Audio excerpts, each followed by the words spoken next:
What's up, everybody? Live REPO here, and welcome back for episode number 37. Today's episode is all about weight loss plateaus. Have you gotten stuck? Are you getting discouraged because you're not getting results? I've been through it. I'm going to share what I've done and how I've gone through it with you guys today, so don't go anywhere. Let's go ahead and get started without further ado.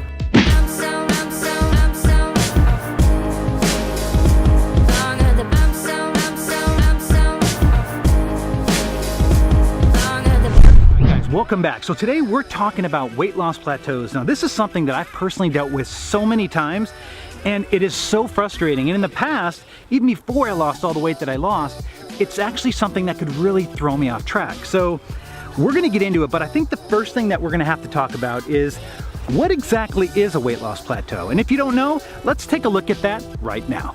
So as you lose weight, your metabolism declines, causing you to burn fewer calories than you did at your heavier weight. Your slower metabolism will slow your weight loss. Even if you eat the same number of calories that helped you lose weight, when the calories you burn equal the calories you eat, you reach a plateau.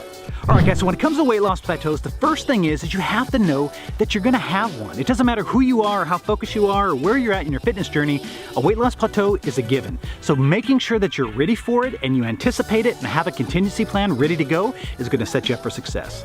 So the next thing is you need to evaluate what you're doing. So if you're at a place where you're not getting results, stop for a second and take a step back. Look at your program, write down what you're doing, write down what you've done, and maybe what's changed since you originally started your fitness journey, because by doing that, it's gonna give you a bird's eye view of your program, and it's gonna help you with setting up some new habits that can help push you through that plateau. All right, guys, so the next thing is gonna be fitness tips. So these are some things that I've personally learned along the way that have helped me push through plateaus. So here's a few things that I think you could do that might help you switch up your program. What time is it? It's time you change the time you work out. Did you know that simply by changing the time of day that you work out, you can actually get better results in the gym? I always worked out later in the day, and I actually started incorporating where I'd come in early on a Saturday or maybe take my lunchtime to work out. And it doesn't have to be a gym. It can just be walking, it can be any exercise. But look for times that are not traditional in your current schedule that you've been working out. Try to switch it up. And by changing the time, you might see some changes in your results. All right, guys, so another thing you can do is look at your program. So if you're going to the gym and you're putting in work, and one thing I recently did that really helped me out a lot is I went and talked to a trainer to help get my form correct. I thought I knew what I was doing, but you'd be amazed at how many things I wasn't doing the correct way. By making simple changes to my form, I immediately started to see results and broke through a plateau that I've been in for about 3.5 months. That's just another tip that may help you. All right, so this one's actually pretty basic, but look for additional ways to stay busy. Now that can be vacuuming, it can be cleaning, it can be doing dishes. I've had an episode about that before. If you're at work, try to go for a walk more. If you have a desk, try to stand up at your desk.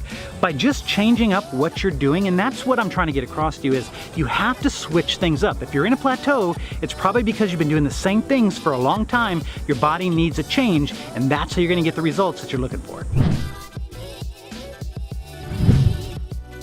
All right, guys, so the next segment is gonna have to do with nutrition. Now, this is one that's pretty big. Remember, nutrition is 90% of your weight loss plan, where exercise is only 10%. So let's talk about a few things that could maybe help you from the nutrition perspective. All right, so one quick tip that I wanna run by you is sleep. Now, you're probably thinking, why does sleep have anything to do with plateauing and weight loss? Well, if you don't get enough sleep, your body actually produces cortisol. And cortisol actually attaches onto your midsection and could be packing on the pounds and not allowing you to lose that weight because your body's under stress. So make sure you get the Z's that you need, and that could be a quick tip that could help you move out of that plateau. Another tip for you is look at your meal program. A lot of us find a meal program, whether it's counting calories, whether it's portion control, whether it's keto, whether it's fasting, whatever diet program or meal program you're on, take time to reevaluate what you're doing, and if you've been doing it for a while, it might be time to switch up your program. There's tons of programs out there. The big tip I'd give you is find what works for you so that it doesn't cause you to fall off even farther, especially when you're in a plateau, but it might be time to switch things up. Now, this one is actually a pretty big one, and it has to do with loosening rules. Think about when you first started your fitness program. Normally, we all go into it, we start, we're super disciplined, and as time goes on, no matter how disciplined you are, you slowly start to make small modifications. Even little tiny cheats and little things that you're doing could maybe not be causing you to gain weight, but they may not let you lose that weight. So be true to yourself, be real to yourself, look at what you're doing and what you're eating, make sure you track everything, whether it's big or small, because that's gonna give you perspective on the calories you're taking in versus the calories you're putting out. Alright guys, so that wraps up episode number 37 for this week, and I appreciate each and every one of you watching today's video. Keep in mind that plateaus are difficult. It's something you're going to deal with. Everybody goes through it. But the big thing is don't give up, because the plateau can lead to you falling off track, and that's not an option, right? So you've got to find a way to be creative. I gave you just some examples, but there's tons out there, and I want to know, what are your examples to get through plateaus? I know you guys have dealt with it. Put it in the comments below and help the community here find out other creative ways to get through it, because I want to know what you guys think. Thank you so much for watching, and remember, it's your life, take it back.